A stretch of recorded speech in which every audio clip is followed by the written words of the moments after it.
ต้นสะแบงพระทางโป่งแรงดังวอนวอนใจห้ำฮี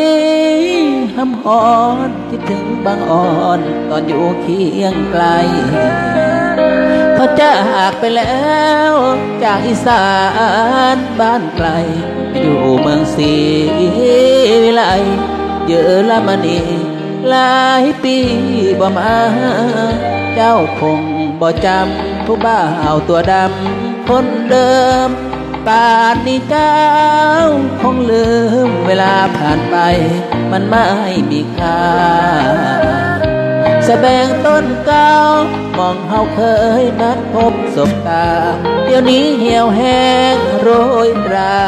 สะแบงคงรู้อายเศร้าสำใด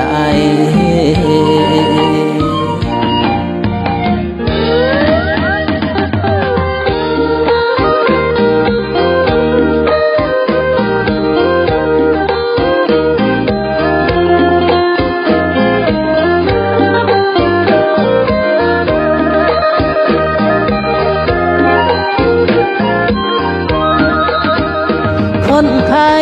สัญญาใจกับอาย